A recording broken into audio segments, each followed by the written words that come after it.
Alright guys, welcome back to JBSR Plays It. And this is a nice thing for me. So, I don't know if you can tell, I can't, but I'm not as attuned to it, and also because one of my speakers blew out, but finally here we come. I got a brand new mic. I don't exactly have a $100 mic or anything like that. It's just, the blue Snowball, standard thing. But it's nice because my old mic, I had it, with a mic stand and the pop filter up in the front, and it blocked out pretty much the bottom half of the screen. So this is nice. I'm just sitting here as I normally would. So, as we go into today's podcast, let me just say, the Bills are done. They're not mathematically eliminated from playoff contention or anything like that, but let's be 100% honest. They're done.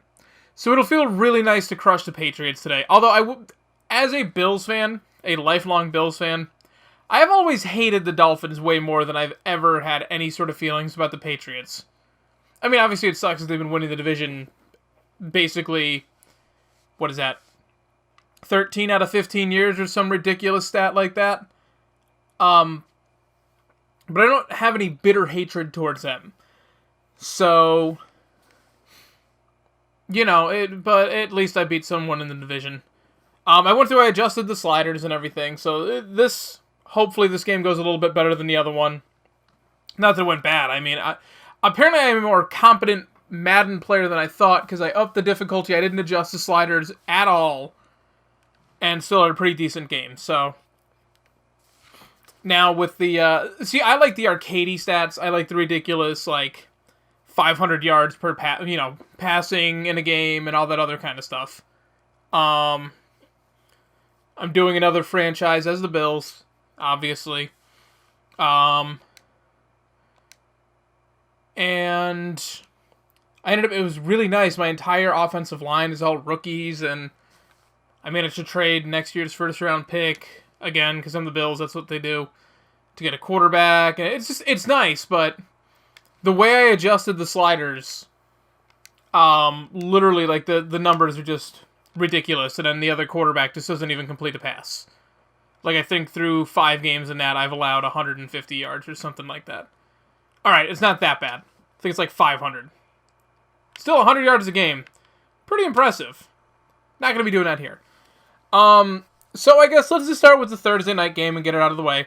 Dolphins beat the Bills 22-9.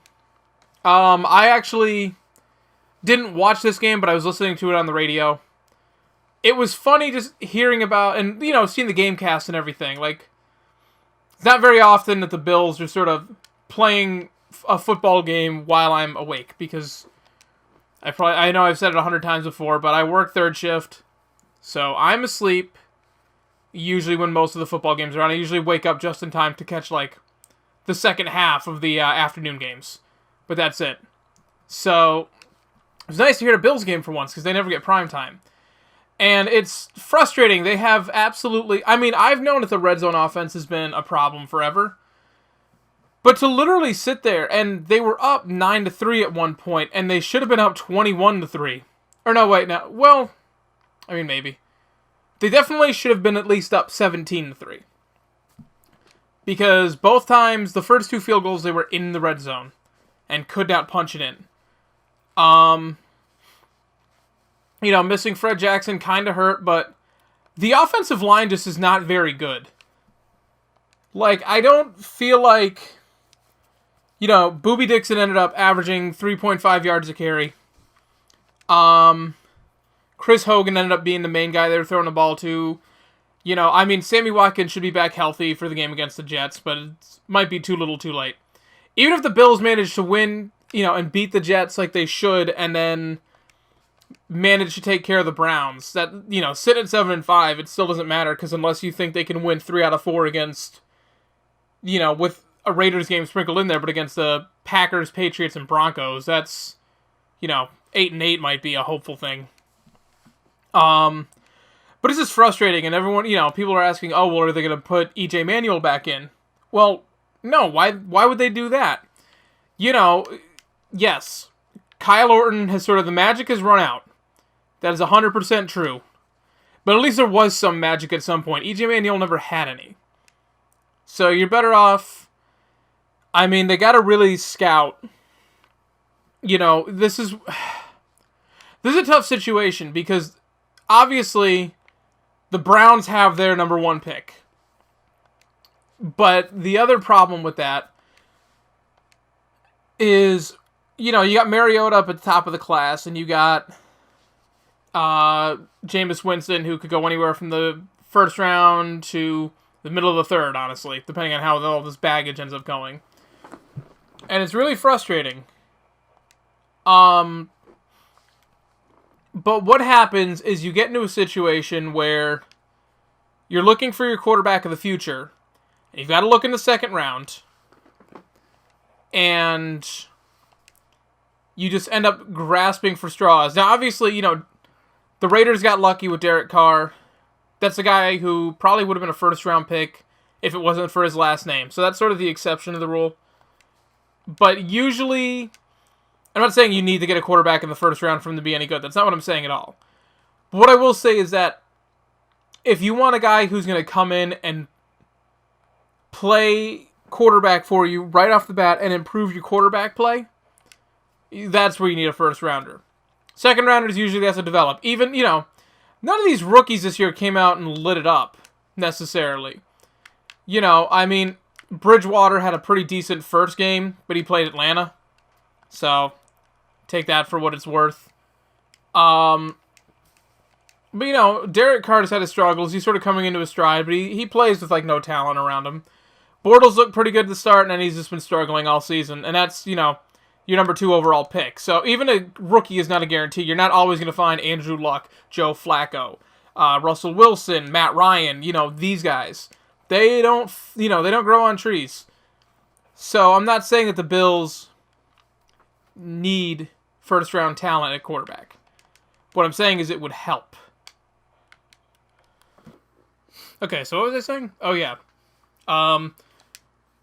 Basically, desperately trying to seek out a quarterback in the second round because you don't have a first-round pick.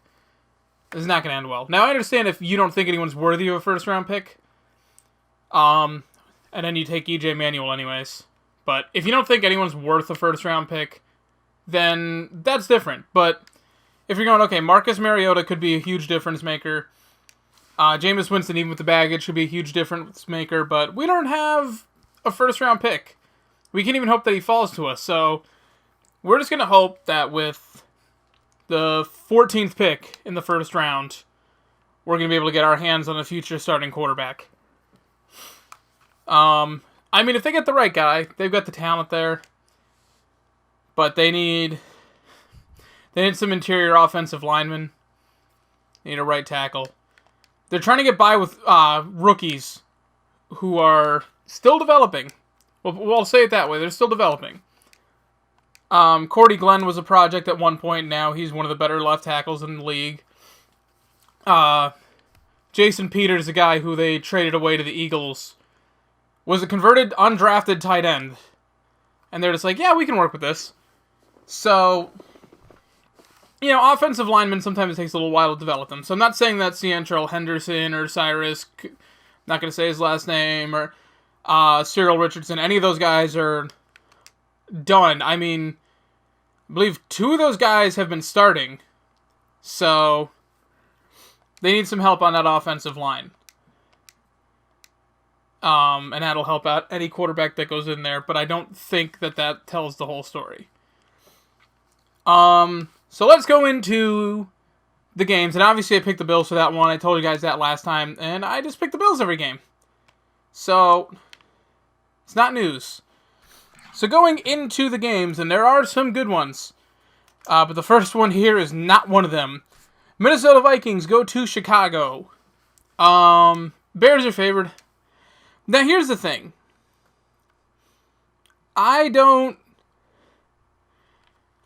It's nice that the Vikings are 4-4 and a win would get them to 500, which is not something people thought they could do.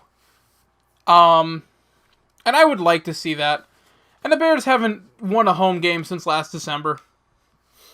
And the Bears just look terrible. They just look like they're giving up. Should they tank? Yes. Everyone keeps saying that the NFL or the NBA system is built in a way where it promotes tanking. I understand that, but how is the NFL or the MLB or the NHL not built in the same way? The NFL, if you have the worst record in the league, you are guaranteed the number 1 overall pick. Like, in the NBA, the Raiders go 0-16 and they've only got a 20% chance of having the number 1 overall pick. I fail to see how, I see tanking into the bottom, whatever the lottery results in. I'm still just getting brushed up on my NBA. I know nothing about it. Bottom 10 teams to the bottom third of the league. I understand that part of it, but I don't see tanking just seems more beneficial in the NFL. So, this is a tough one to pick. I really want to pick the Vikings in this, but I don't know. Man. You know what? I'm just going to pick the Vikings in this.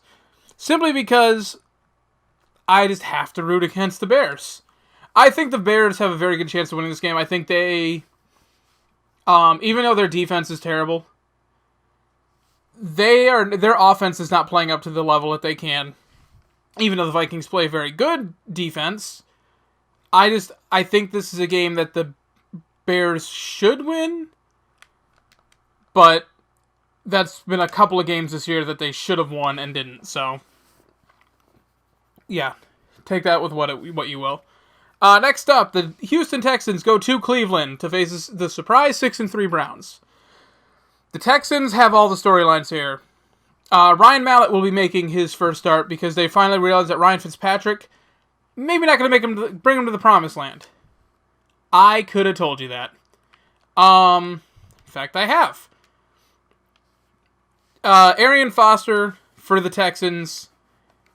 He's most likely, I think he's either going to be out or he's like questionable or something. Brian Cushing is, I believe, out for this game. I don't remember if he's done for the year. But that's another piece missing from their defense. I feel like there's other injuries. Jadeveon Clowney should be back, but he's probably not going to be at 100%. I don't see any reason not to pick the Browns in this game. I don't think it's necessarily a gimme game. Like, this isn't like, it's a trap game, sure. But at the same time, it's one you've really got to prepare for. You've got J.J. Watt, who will disrupt the pass. Especially, he'll line up anywhere on that defensive line. So, if anyone on that offensive line is struggling for Cleveland, he'll just match up on there and just rip through everybody. But I think Cleveland should take care of business. If they can, that gets them to 7-3 in really good shape. And then next week they get Josh Gordon back from his 10-game pot suspension. Again, I'm not opening up that one, but it is what it is. But yeah, for the Texans, you never know. Ryan Fitzpatrick is an unknown. He's thrown 4 passes in his career, and he has 9 rushing attempts, but I believe they were all for kneel down, so those you can't even count. So it's, he's been in the league for 4 years. He might as well be a rookie. So this is going to be a tough one to kind of figure out. But I think the Browns win, and if they do, Texans, it's, they got to see what they got in Ryan Mallett, because he's a free agent after this season. So you got to see what you got. Because Ryan Fitzpatrick's been the same player for like 10 years. So even if you're convinced that your best bet is to have Ryan Fitzpatrick as your starter for next season, that's fine. You do what you got to do, but you already know what you got out of him. You got to see what you got in Mallett and see if you are indeed drafting somebody going into next season. Next up, here's one of the first good games. You've got the Seattle Seahawks going to Kansas City to play the Chiefs. Both of these teams are 6-3. The Chiefs have a pretty decent home field advantage. They've been playing pretty well. Even games where they don't play well, they luck out and play teams like the Bills, who just shoot themselves in the foot constantly, and just give them the game. I'm still not a firm believer in the Seahawks right now, but I'm not really a firm believer in Kansas City. So this is going to come down to, number one, I don't know. I have a thing with teams when they seem to think, and the Patriots are good for this, where you think that you can just get rid of talent. It doesn't matter. You don't need it. Now, there's a difference between the Patriots saying goodbye to Lawyer Malloy or Logan Mankins when, Belichick is convinced they're old, they're selling high because their career, they'll be out of the league in 2 years. There's a difference between that and then, say, the Seahawks not re-signing Golden Tate and trading away a 26-year-old wide receiver just because, a guy who they traded, like, a bunch of first-round picks and everything for. Like, it's, like, that's just cockiness right there. So I'm going to be rooting against the Seahawks, I think. As much as I like Russell Wilson, as much as I want to like this team, you know what? They got their ring. I don't need to see them repeat. I'm not that overly attached to them. I don't care how nice I think their jerseys are. But it depends. Which Marshawn Lynch are we going to get? Are we going to get the guy who was sort of above average running back for most of the season, or are we going to get a guy who exploded for 4 touchdowns in the fourth quarter or whatever the hell it was last week against the Giants? I'm willing to bet on the fact that we'll get the earlier Marshawn Lynch because the Chiefs actually play defense and the Giants do not. So I'm going to take Kansas City here. And I don't know if this is an upset. I feel like it's not. And that's entirely because the line right now, I believe, favors it's Chiefs by 1. So it's a close pick'em game. But yeah, I'm going to pick the Chiefs in this one. Just because I'm not a firm believer in what the Seahawks are doing right now. That's really all it comes down to. And the next game. The Atlanta Falcons go to Carolina. Both of these teams are 3-6. They both look awful. I'm going to pick the Falcons. And that's entirely because it's entirely because I just want to see Atlanta be truly terrible and still be in contention for this division. That's really what it comes down to. I have nothing else to say about this game. It's an ugly game, and I don't want to see it. Next up, the division leader in the NFC South, the New Orleans Saints are hosting the Cincinnati Bengals. Leah Still just completed her chemotherapy, so that's a good story for the Bengals. I'm also picking the Bengals, so I guess that might be a good story. I don't know, it hasn't seemed to help them lately, so maybe they don't care what I'm doing. But I think the Saints take care of business here.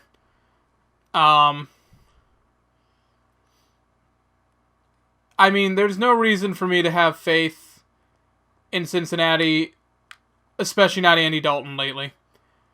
Go to bounds. Yeah, Nadelman went to 2. Perfect. This is...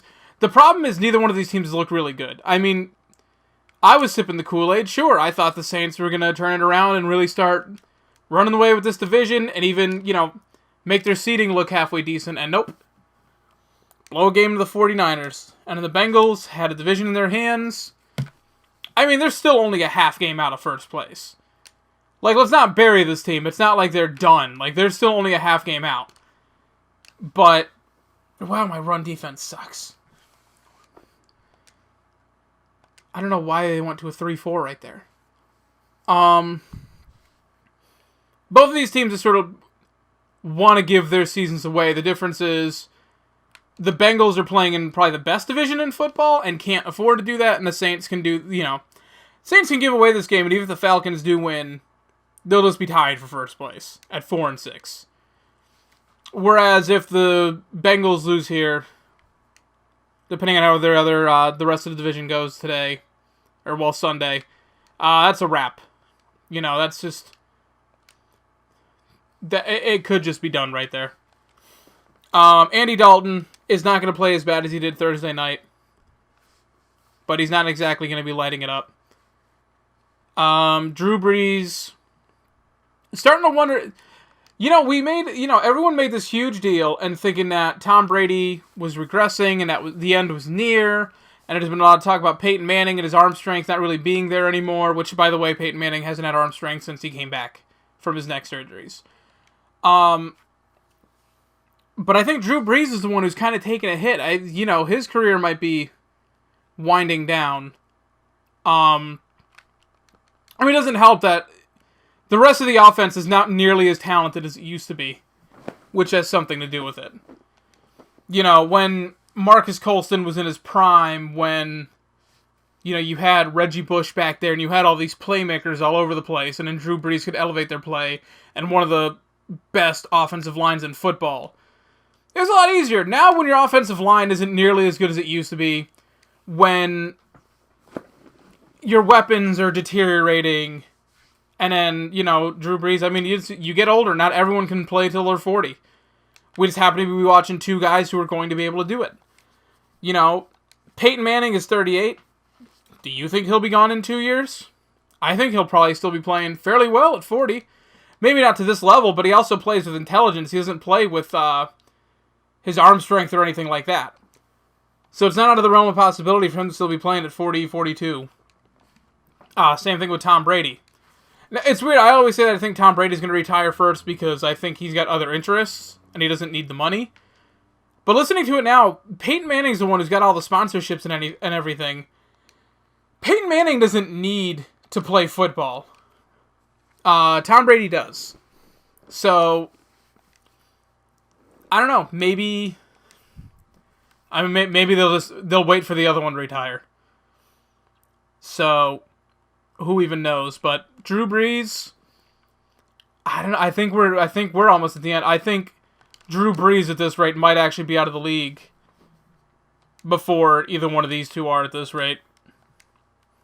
And again, it's tough to say about somebody with 2,800 yards and 18 touchdowns. What does that put him on pace for? 34, 33 touchdown passes, 5,000 yards. Not exactly numbers to sneeze at, but at the same time, it's just a matter of, and he's always thrown a lot of picks. It's not like that's a new element to his game, but it's could be nearing the end for him. Next up, speaking of games that I don't want to talk about, I really just want to pretend they don't exist. The Tampa Bay Buccaneers are going to the nation's capital to take on the the Washington Redskins. Sorry, I'm tired. I'm gonna go ahead. Now here's the thing. Normally I'd say, I'm gonna just be nice to Eric and I'm gonna pick the Buccaneers to win. The problem is he wants them to tank now because he wants Jameis Winston. I don't know why. I think they'd be better off with Marcus Mariota, but he seems to think they're taking Jameis Winston. So that's fine. Let him tank. So I guess in this case, I guess I'll take the Redskins. Every time I've done that in the past, it's backfired on me. But screw it. Why not? Let's pick the Redskins. I don't like what either one of these teams do at all. I'm definitely not a big RG3 fan, but I think that's mostly because his career has just been destroyed by his injuries. And it's not like it's his fault. It's not like he's playing, like a wuss or anything. He just has the unfortunate luck of having some serious injury issues early in his career. It happened to Bo Jackson. Bo Jackson could have been one of the greatest football players to ever play. He could have been the best baseball player or anything the hell he really wanted to be. But he messed up his hamstring. at a time when that was a completely debilitating injury. So, it is unfortunate for RG3. I don't know if he bounces back. I don't see, the Redskins aren't going to give up on him because Daniel Snyder is so... remember a few years ago with Al Davis being way too invested in JaMarcus Russell and not seeing the fact that he was terrible and weighed more than some of his offensive linemen? That's not quite the case here, because RG3 is way more talented and has shown way more than JaMarcus Russell has, and I would never call... If RG3 never matches his rookie season success again, I would never call him a bust.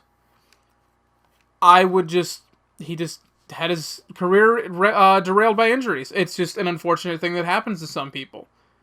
So, I'm not going to sit here and say that he's a bust in any way. I'm not going to put him in the same conversation as, what's his face? JaMarcus Russell, Tim Couch, any of those type of guys.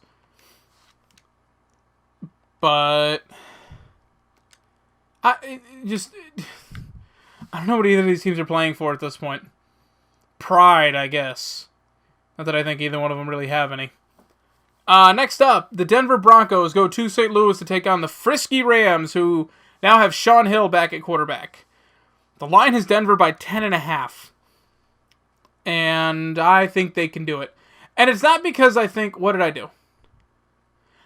I don't think that they're going to put up 50 points on the Rams. I think the Rams play pretty good defense.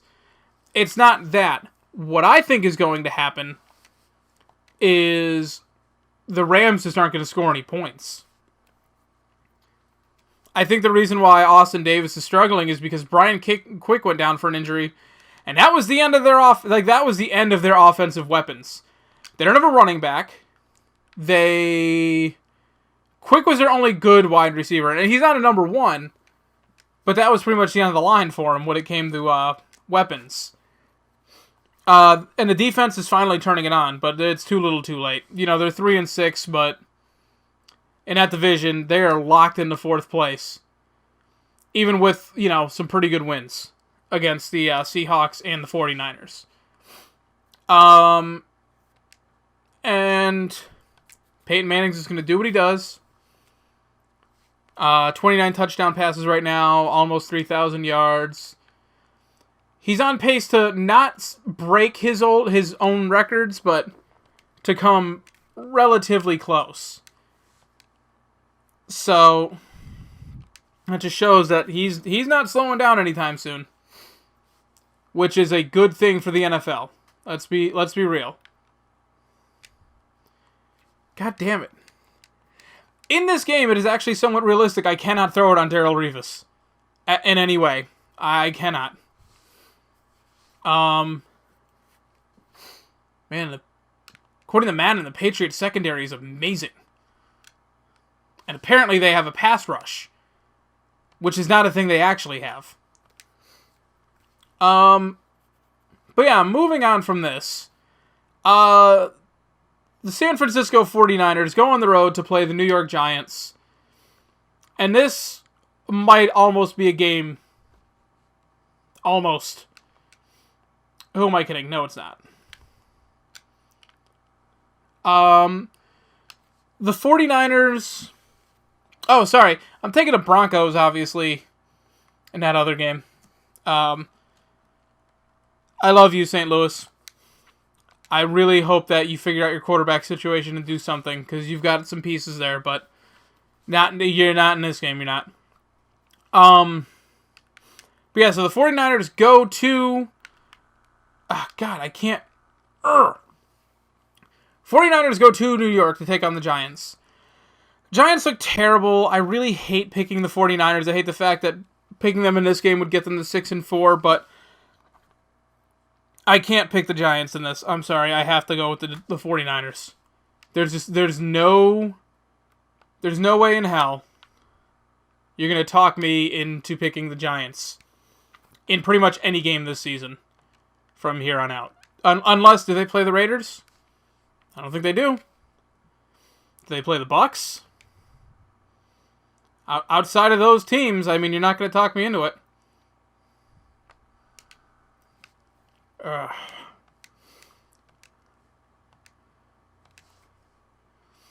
Oh, let's go for the 46-yard field goal against the wind.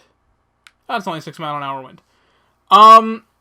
The Giants they got hot during that one point and got themselves back. Was it they get to 3-3 or was it 2-3? I think it was 3-3 or to 3-2. Yeah, they got to 3-2, and now they've lost 4 straight, and this should be 5.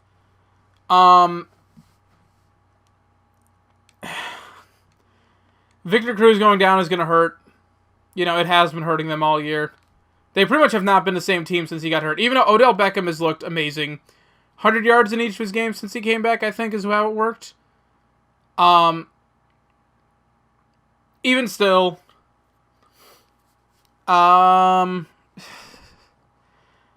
you know, and again, you can't fire Tom Coughlin, but I think they might say, all right, it's the end of the road for you.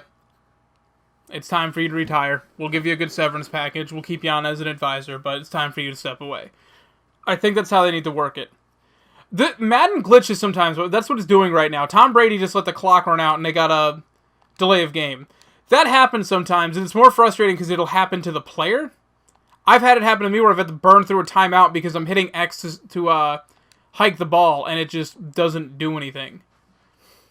So, that's weird. But 49ers, they should take care. If they don't take care of this, then really, that is the end of this season for them. But they should take care of business. I think it's still bleak in San Francisco this year, but maybe that's just me hoping. Next up, the 0-9 Raiders, still on their quest for the first win, go on the road to San Diego. San Diego's on a losing streak. What is it? 3 straight losses now? They were 5-1, right? 5-1. I thought they were the best team in the NFL, and now it's just sort of crap. I love that. I think I'm struggling in this game, and then the Patriots are just turning it over and turning it over and turning it over.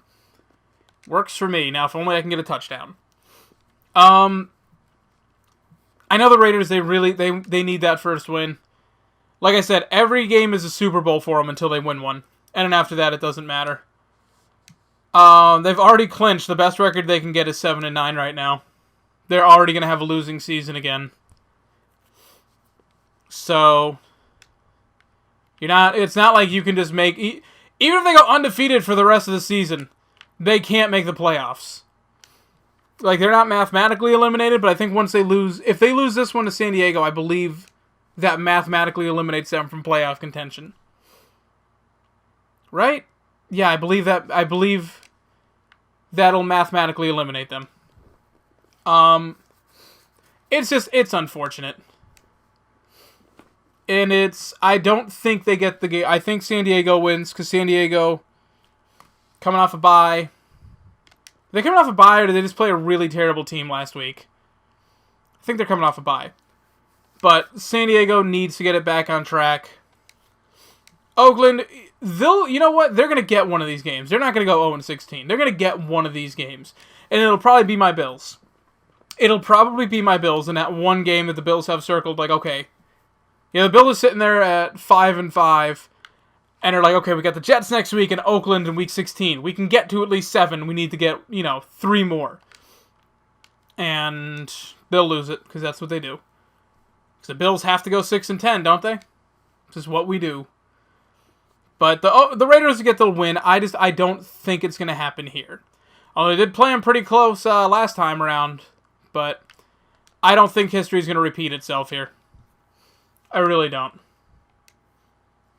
Well, maybe I'm wrong. I don't want, I watched the Lions go 0-16. I don't need to see another team ever go 0-4. There's already 2 teams in the modern era that have done that. The expansion Bucks back in the 70s, and then, I'm not taking shots, I'm just pointing out a fact. The Bucks did it in their first season, and then the 2008 Lions.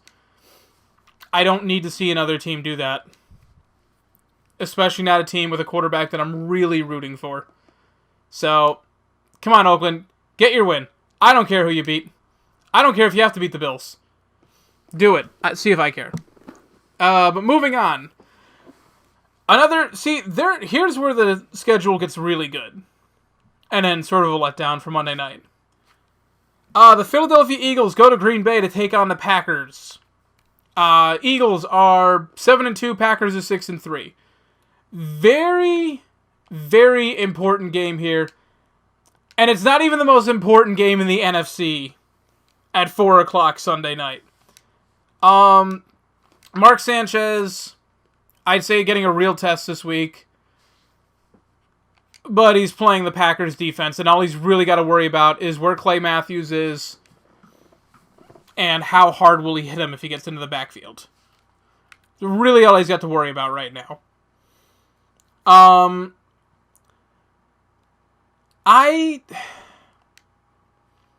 This is a tough one because I don't really believe in either one of these teams. But I also have questions about most of the NFC. I've said this before, I've been saying this for a little bit. I have questions about most of the NFC, and now my Cardinals question is entirely just because Carson Palmer's done for the year. Because otherwise I had no questions about them. This is a tough one. These games are going to be tough to pick. Like, I don't know who to pick in these. Who's favored in this game? Packers are favored by 6. I think in this case, I'm going to go with the homer. I'm going to go with the Packers. I don't know what the weather is going to be like. I can't be bothered to look it up. But pretty soon these Packers games are going to start being in the snow. And yes, I know, Philadelphia is a cold weather team too. I understand that. But there's a big difference. Everyone will say, oh, it's a cold weather team. There's a big difference between places like Buffalo and Green Bay versus Philly and New England. Those are cold. Yes, it's the Northeast. We get snow. But, and Minnesota, they're playing outdoors this year. So Minnesota, yeah, they're playing outdoors right now. Those are cold weather teams. Chicago, those are cold weather teams. But, so I don't know how Philly's going to play up there, especially if it's cold. I don't know if it's going to be snowing. I don't know what the hell's going to happen. Or it could be 55 degrees and, sunny and clear. Who knows? That could not even be a factor. But Green Bay's got they've got a good home crowd. And unlike the Eagles, they're not going to beat you with batteries. So yeah, I think I'll go with the Packers in this game. And I don't really, like I said, it's just, I don't really know who, I don't have any logic behind it. It's just, that's what my gut's telling me is pick the Packers. So that's what I'm going with. Next up, we have the game of the week. I don't care what anybody else says. This is the game of the week because this is, not only is it the two of the teams with the best record in the NFL, but this is also very big for a lot of the storylines going into it. You have the 7-2 Lions going to Arizona to take on the 8-1 Cardinals. Not only are they the surprise Cardinals, but now, and I've jokingly put them in when I type out my standings. I have them in there as injured reserve. Which I did as a joke because they were overcoming so many injuries. But now, unfortunately, Carson Palmer is out. Not that Drew Stanton didn't do well for them. And, I love that Bruce Arians has come out and said it doesn't matter, we can win a Super Bowl with Drew Stanton. Not to downplay Carson Palmer, but to give a vote of confidence to Drew Stanton. But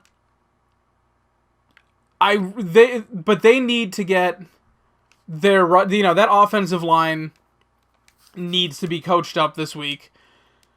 Really, not only because you need to start running the ball with Drew Stanton at quarterback, but also because you're playing the Detroit Lions, who are just dominant in defense. They're the number one defense in the NFL. And the Cardinals are right up. If you're talking about the top defenses in the NFL, you're talking Lions, Cardinals, Dolphins. I don't think the Bills are really up there anymore. I think they're, they don't have a really good defense, but I think they're coming down just because the record is coming down. So it's... These two teams, it's weird. They're kind of like parallels to each other. Both teams have very good defenses. Top defenses in the league. Both teams have a lot of weapons on offense, but really would love to be a run-first team. But the running backs just aren't quite at that level to give them that. They're very similar. My gut is telling me to pick the Lions because I do think the Lions have a very good chance to win this just because they're healthy. Calvin Johnson's back. He played really well last week, as did Golden Tate. There's a lot going for the Lions, and I'm happy for them. I would love to see the Lions go to a Super Bowl. But not as much as I would like to see the Cardinals go this year. So I'm going to pick the Cardinals just because what it's coming down to in this game, because my gut is telling me that the Lions should be able to take care of a team without their, starting quarterback. But Drew Stanton still went 2-1. And if he doesn't get hurt against Denver, maybe they have a chance against that game too. So I'm not going to bet against the Cardinals. Not unless I see something drastic in this game that makes me think I have to.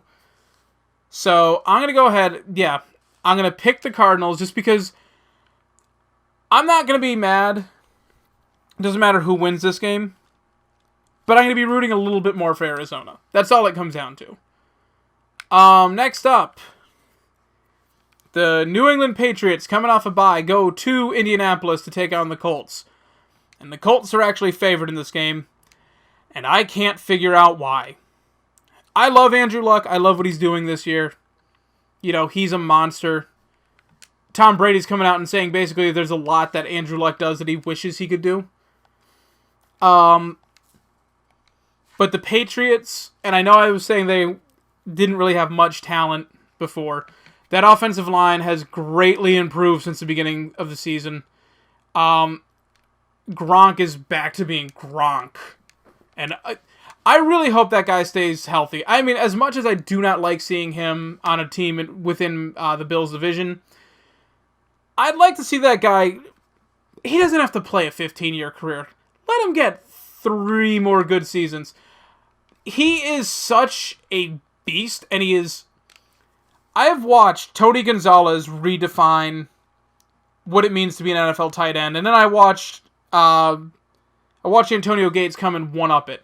And now we're watching Gronkowski just completely redefine... I mean, you got a guy who's basically the size of an offensive lineman, playing tight end, extremely athletic. You can't cover him, because you need someone with the coverage skills of a cornerback and the size to take him down of a linebacker.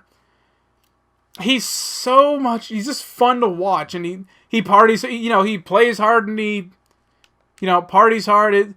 All work and no play makes Jack a dull boy. Works hard, plays hard. So it's fun to watch him.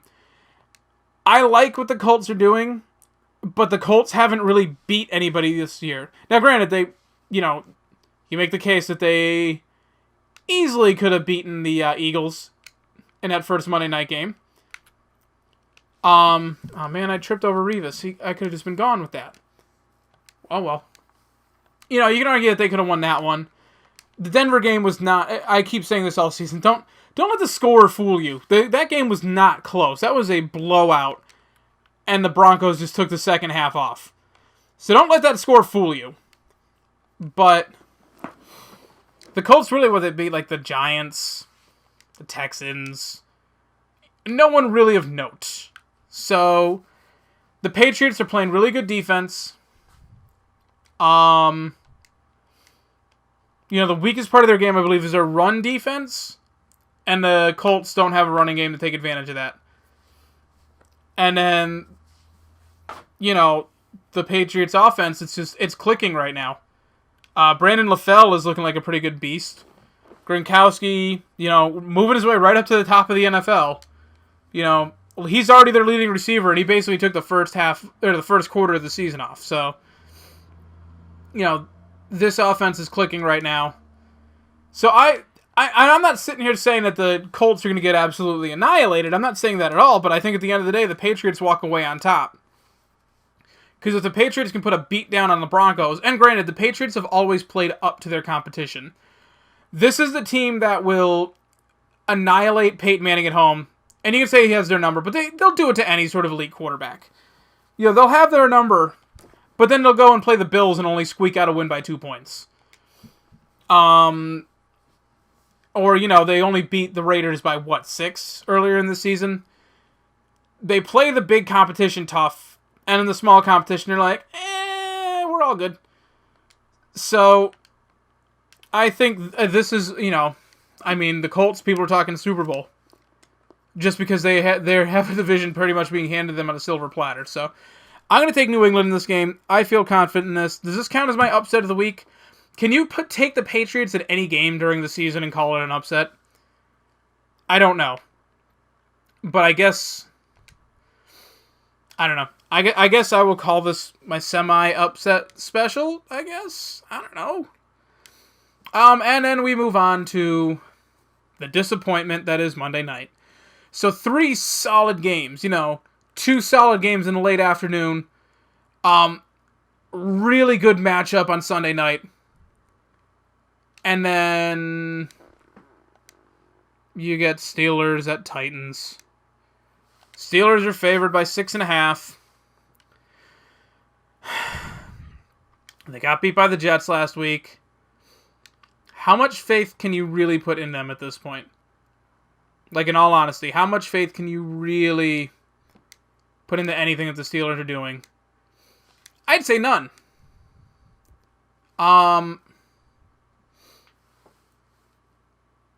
So I think... I don't think the Steelers will lose this game, though, because I think the Titans, again, Zach Mettenberger, that's their quarterback. They're sticking with him. Bishop Sankey doesn't look good. He looks like a rookie running back. And it sucks, because I do think, with Delaney Walker and, oh, God, I just forgot their wide receivers' names. But they've got, Kendall Wright. That's one of them. Thompson. I forgot the other guy's first name. They've got some weapons there. So, it's not like they are devoid of talent. Wow, throwing it to my fullback. That is a slow-moving man. The Titans have some talent, but the Steelers better play piss this week. I don't think Ben's going to come out and have 6 touchdown passes, but don't be shocked. Le'Veon Bell is sitting at 747 yards right now. Don't be surprised if he's cracking 1,000 by the time this game is done. Not that I'm saying he will rush for 253 yards, but would anybody be surprised if the Tennessee Titans gave up the NFL record for most rushing yards in a game? Would anybody be surprised?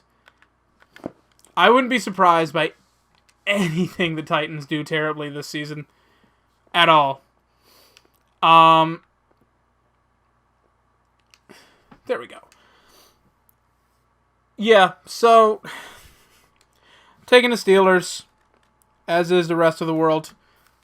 And normally I would use that as an excuse to pick an upset because I don't believe in the Steelers. And also I kind of want to see the Browns just win that division now because I don't think the Bengals are going to do it. I don't want the Ravens to do it. And I don't have enough faith in the Steelers. So I guess at this point I'm rooting for the Browns to win that division. And I really don't want to see... I know it's inevitable, it seems like, but I really don't... I want to see this one AFC North team go in there. Or at least, I want to see a bunch of AFC teams battle it out for those wildcard spots. I want, 4 teams at the end of the season separated by a game. Game and a half, if you lump the Bengals in there, just for that wildcard spot. Just like the Bengals at 9-6-1, and then the Dolphins and Chiefs are 10-6, and... just something like that, because it's been so cluttered all season. I'm calling a timeout for you, Tom, because you're just going to sit there and going to delay a game, and I don't feel like waiting. I want to see just a complete cluster at the top, at the, wild card spot in the AFC. Just because I think it would be fun. They're trying to expand the playoffs. Wouldn't it be great if we kept seeing all these great teams not make the play. I mean, as of right now, the Green Bay Packers wouldn't be in the playoffs. The Green Bay Packers are out. So wouldn't it just be great seeing, a couple more 10-6 teams not make the playoffs again? Because we had the Cardinals last year didn't make it. I don't know. I don't think there's anyone in the AFC of note with a good record who didn't make the playoffs. So I feel like it was like the Dolphins went 8-8 and blew it. So it's not like there was a 10-win team there. But wouldn't it be great if it was like, who is... I'm blank. Right now you've got basically the Cowboys, Seahawks, and Packers, who have all looked like legitimate Super Bowl contenders at certain points during the season. The three of them are going for the wild card spot. All three of them might get the 10 wins. And in the AFC, you've got 10 teams over 500, and then you get the Bills at 5-5. So wouldn't it be funny if you manage to see 10-6 teams in both conferences not make the playoffs and accelerate that process a little bit, and next season we have a 7-team playoff field.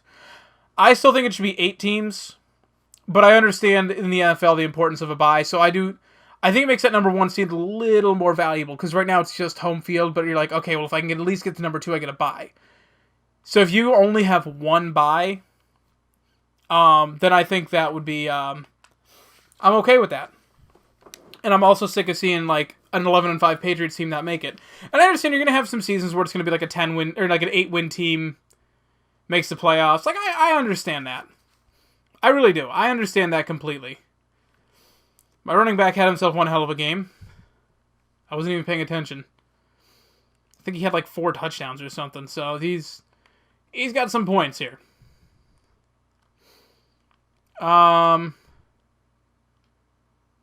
See, I want to just put it into something like difficult to raise up. I guess I'll just take those points. I got so many. Put it into accelerate. I'll let the computer figure it out. But yeah, I'd love to see this an overhaul on the whole playoff system, because I think it kind of needs a little bit of it. You have 32 teams, and you only have 12 of them getting into the playoffs. I'm not saying that I think it should be, maybe 16 teams is a little ridiculous, but when you really stop and think about it, how ridiculous is it really? You have 16 teams going in the NBA and the NHL, and each of those conferences, each of those leagues only have 30 teams. So, getting the 14 teams going, you're still at less than 50%. It's football. I mean, it makes for interesting, makes it interesting. That's for damn sure. But anyways, guys, thank you so much for watching. If you like this video and you want to see more like it, please subscribe to me. If you really like this particular podcast, please hit that little like button down below. You want to let me know if you think I'm an idiot, or want to let me know exactly what I'm not seeing out of the Eagles or Packers and why I'm not 100% in love with them. Let me know down in the comment section. I don't, hopefully the audio quality, let me know if you think the audio quality is any better using this. I've still got a lot of learning to do with it, so hopefully it sounds better. I know the range on it's a little better, and I'm not exactly in a soundproof room. I'm actually probably in a terrible room for acoustics, so if you hear something funky, that could be it. But let me know what you guys think, and thank you so much for watching, and I will see you guys next time.